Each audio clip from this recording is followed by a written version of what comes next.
Welcome my icon Bandana blog. আশা করছি আমার চ্যানেলের সকল দর্শক বন্ধুরা খুব ভালো আছেন।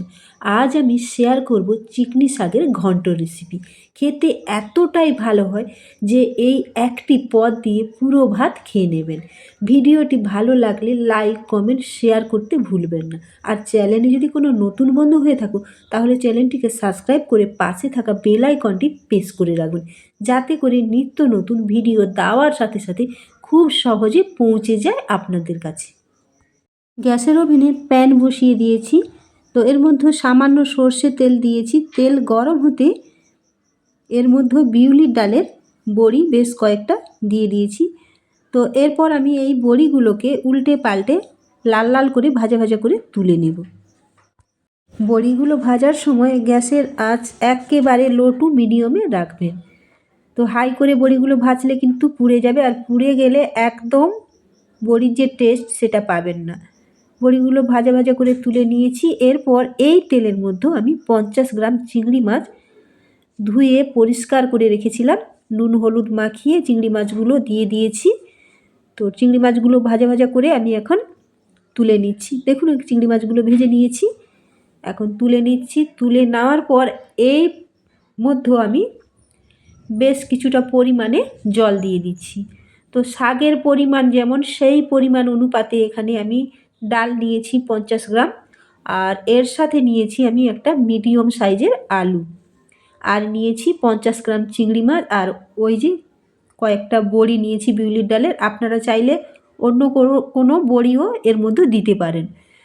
তো ডাল খুব ভালোভাবে মানে ফুটে আসতে এর মধ্যে কেটে রাখা আলুগুলো দিয়ে দিয়েছি, আর পরিমাণে নুনটাও দিয়ে দিলাম এর সাথে, আর দিয়ে দিচ্ছি হলুদ গুঁড়ো। তো সব কিছু উপকরণ দিয়ে খুব ভালো করে মিশিয়ে নেব। মিশিয়ে নেওয়ার পর আমি ঢাকা চাপা দিয়ে দেব। ঢাকা চাপা দিয়ে বেশ কিছুটার সময় আমি সেদ্ধ হওয়ার জন্য অপেক্ষা করব। এই চিকনি শাকের রেসিপিটি এত টেস্টি হয়, ভাত রুটি পরোটা সব কিছুর সাথে জাস্ট জমে যাবে। কিছুটা সময় বের করে দেখুন এখানে আমি ঢাকনাটা তুলে দেখিয়ে দিচ্ছি। ডাল আলু সব কিছু খুব সুন্দরভাবে সেদ্ধ হয়ে গিয়েছে আমার। আগে থেকে যে চিংড়ি মাছগুলো ভেজে তুলে রেখেছিলাম এর মধ্যে চিংড়ি মাছগুলো দিয়ে দেব। চিংড়ি মাছগুলো দিয়ে দেওয়ার পর আবারও বেশ কিছুটা সময় ঢাকা চাপা দিয়ে এই রান্নাটা করে নেব, তাতে করে খেতে কিন্তু খুব ভালো লাগবে। তো বেশ কিছুটা সময় বের করে আবার আমি ঢাকনা খুলে বড়িগুলো যে ভেজে রেখেছিলাম বড়িগুলোকে এইভাবে ভেঙে চুড়ে এর মধ্যে দিয়ে দিয়েছি। আর চিকনি শাকগুলো খুব ভালো করে ধুয়ে বেছে পরিষ্কার করে রেখেছিলাম, একদম নরম কচি কচি চিকনি শাক। তো এই শাকগুলোকে আমি খুব ছোট ছোট করে কাটিনি, জাস্ট দুটো টুকরো করে নিয়েছি।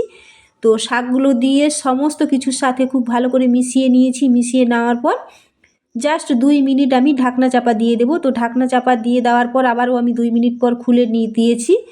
তো দেখুন এই পর্যায়ে আমি শাক আলু সব কিছু একসাথে সেদ্ধ করে নিয়েছি। তো এই শাক কিন্তু খুব বেশি পরিমাণে সেদ্ধ করা যাবে না, তো বেশি সেদ্ধ করলে কিন্তু এই শাকটা টক টক স্বাদ লাগবে। তো আলাদা আমি ওভেনে আরেকটা প্যান এখানে ছোট্ট বসিয়ে দিয়েছি। তো এর মধ্যে আমি সবার প্রথমে একটা শুকনো লঙ্কা দিয়ে দিয়েছি। তো শুকনো লঙ্কাটা দিয়ে খুব ভালো করে নাড়াচাড়া করে একটু লাল লাল ভাজা ভাজা করে নেব। ভাজা ভাজা করে নেওয়ার পর এর মধ্যে আমি এখানে কটা স্পেশাল মশলা আমি ভাজা ভাজা করে গুঁড়ো করে নেব। এতে দিয়েছি শাহি জিরে, মরিচ আর কালো মরিচ নিয়েছি কটা ঝালের জন্য, আর নিয়েছি একটা এলাচ আর সাদা জিরে আর সাদা সর্ষে। তো এই মশলাগুলো খুব ভালো করে ভাজা ভাজা করে নেব। তো এই মশলাটা ভাজার সময় যাতে পুড়ে না যায় সেদিকে খুবভাবে খেয়াল রাখতে হবে। তো এই মশলাটাকে এইভাবে ঝাঁকিয়ে ঝাঁকিয়ে আমি হালকা আঁচে ভাজা ভাজা করে আলাদা একটা বাটিতে তুলে রাখবো। ঠান্ডা হলে এই মশলাটা আমি গুঁড়ো করে নেব।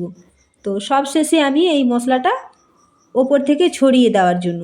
তো এরপর আমি এর মধ্যে সামান্য সর্ষের তেল দিলাম। তো সর্ষের তেল গরম হতেই এর মধ্যে আমি 5 ফোড়ন দিয়ে দিয়েছি। তো 5 ফোড়ন খুব ভালোভাবে তেলের মধ্যে ফুটে উঠতে আগে থেকে কুচিয়ে রেখেছিলাম পেঁয়াজ আদা রসুন, তো সব একসাথে আমি দিয়ে দিলাম, দিয়ে খুব ভালো করে আমি নাড়িয়ে নাড়িয়ে লাল লাল করে ভাজা ভাজা করে নেব। তো এর মধ্যে একটা গোটা তেজপাতা দিলাম। তো এই মশলাটা মানে এই মশলাগুলো খুব ভালো করে আমি ভাজা ভাজা করে নেব। এদিকে আমি এটা খুলে দিলাম, আর এদিকে এই মশলাটাও খুব ভালো করে আমি এখন ভেজে নিচ্ছি। তো দেখুন এইভাবে লাল লাল করে ভেজে নিয়েছি। এখন আমি এই ঘন্টর মধ্যে এই মশলাটা দিয়ে দিলাম। তো দিয়ে খুব ভালো করে আমি মিশিয়ে নেব ঘন্টর সাথে। তো দেখুন আমি এখানে দিয়ে দিয়েছি, আবারও নাড়াচাড়া দিয়ে খুব ভালো করে মিশিয়ে নিচ্ছি। মশলাগুলো সাথে খুব ভালো করে মিশিয়ে বেশিক্ষণ আমি ফোটাবো না, তাহলে কিন্তু এই মশলার যে টেস্ট সেটা কিন্তু নষ্ট হয়ে যাবে।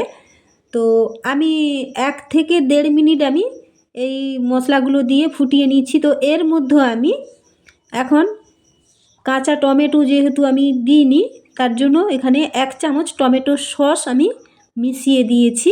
তো আপনারা এটা দিতে পারেন, নাও দিতে পারেন, এটা স্কিপ করতে পারেন। তো এটা দিলে কিন্তু এর স্বাদটা আরও ভালো হয়, সেই কারণে আমি দিয়েছি। আর সামান্য আমি এখানে চিনি দিয়েছি। তো আপনারা চাইলে চিনি নাও দিতে পারেন। তো চিনিটা দিলে কিন্তু এই ঘন্টের ব্যালেন্সটা খুব ভালো হয় আর খেতেও খুব ভালো লাগে। তো দেখুন আমি এখানে সব কিছু দিয়ে শেষে আমি এই যে ভেজে রাখা মশলাটা গুঁড়ো করে রেখেছিলাম সেটা ওপর থেকে ছড়িয়ে দিলাম। তো আজকে আমার চিকনি শাকের ঘন্ট রেসিপি কমপ্লিট। আজকের এই চিকনি শাকের ঘন্ট রেসিপি কেমন লাগলো কমেন্টের মাধ্যমে জানিয়ে যাবেন।